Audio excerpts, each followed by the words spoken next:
Hello students, now in this video I am going to explain the drawbacks of the revolt of 1857. Why did the revolt of 1857 fail? Okay, what were the shortcomings? What were the negative points that the revolt was not successful? We shall see in the following points. So the following were the drawbacks of the First War of Independence. The movement did not have common plans of military action or a centralized leadership. There was not a concrete plan. It was very haphazard. Different parts of India they were fighting, and there was no connection. There was no unity. There was no proper planning for the uprising. The uprisings in the different parts of the country were completely uncoordinated. There was no coordination between the leaders, military leaders, and there was a lack of unity among them.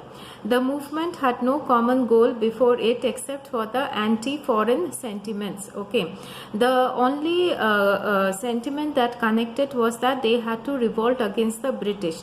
There was no proper planning. There was no proper coordination, cooperation among the Indian rulers and the Indian soldiers. The East India Company had the services of the men of the exceptional abilities. There were many officers, British officers, who contributed a lot towards controlling the uprising of 1857. They did their best to suppress the revolt, and the British soldiers, they were far more advanced. They were trained. They had the equipments. They had the weapons. They had the guns, rifles, everything, and they somehow controlled the uprising of 1857. Some of the British officers that were mentioned are Nicholson, Outram, Campbell. They fought the toughest battles and in the initial stages of the uprising and controlled the situation till reinforcements were received from abroad. Okay, they controlled the situation, and they got support from their own country, that is from England. The British Empire had far superior resources in terms of men, money and materials to the Indians. So their resources were also very modernized, advanced as compared to the Indian masses. The movement did not have nationwide dimensions, means it was not, the whole nation did not participate in this movement. It could not spread much to South India. Okay. So in South India, there were no revolt against the Britishers. Sindh and the Rajasthan remained quiet. Nepal helped in the suppression of the movement.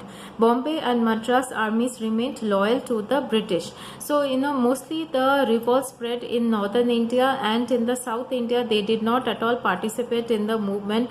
And even a few areas of India, they helped the British. Okay.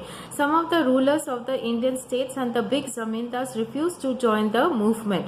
So, the rulers of the Indian states, the zamindars, landlords, they did not at all join the movement of 1857.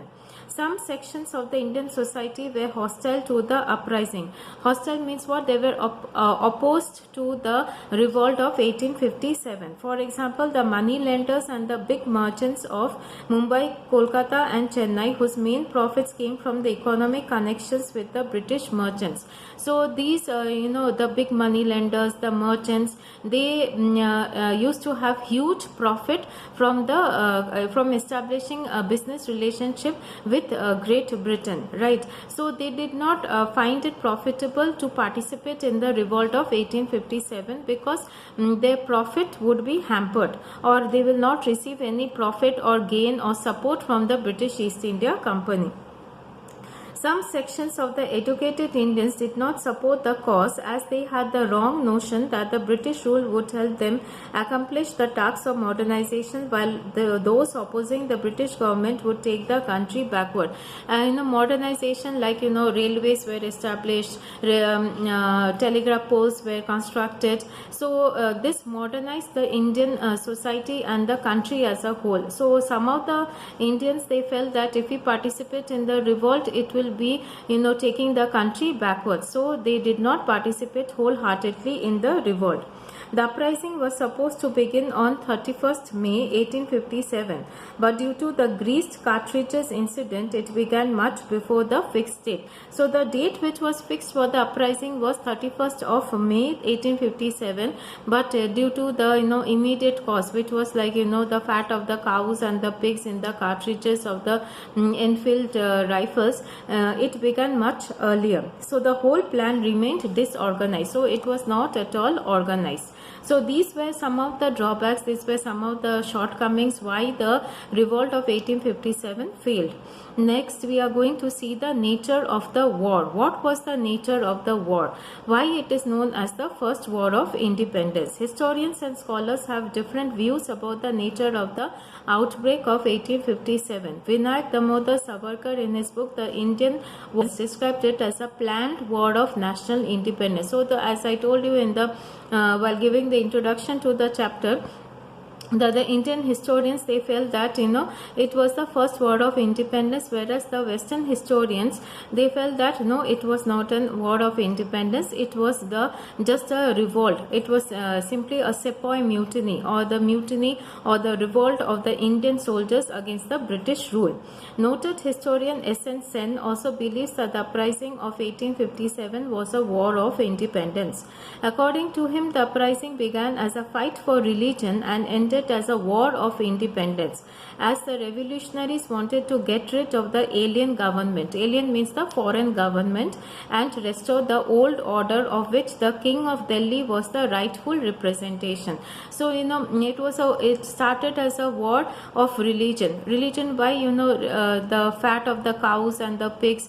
It was they refused to bite the cartridges and load their rifles, but eventually it became a war of freedom, war of independence against the British rule. They wanted the Mughal emperor to rule in India instead of the British.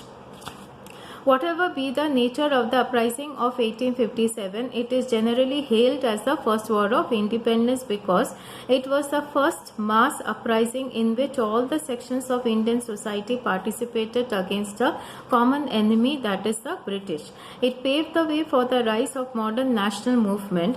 The sacrifices made by Lakshmi Bai, Nana Sahib and Mangal Pandey served as a source of inspiration to the leaders and the people to fight for the independence of India from the British rule. Okay, so you will see that various leaders were involved, like Nana Sahib, Rani Lakshmi Bai, and the Britishers had annexed their kingdoms by the policy of the expansion, by implementing the doctrine of lapse, subsidiary alliance, and there was lot of dissatisfaction, discontent among the Indians against the British rule. Though it failed, but it shook the foundation of the British Empire in India, and it laid the foundation for the national movement. It also aroused general awareness against the British rule. It brought the people of India together, and they unified, and then eventually we will see in the national movement the Congress party was being formed, then the leaders joining it, and how the national movement took shape in India. So the first war of independence was significant because it challenged the British Empire in India. Thank you for watching the video.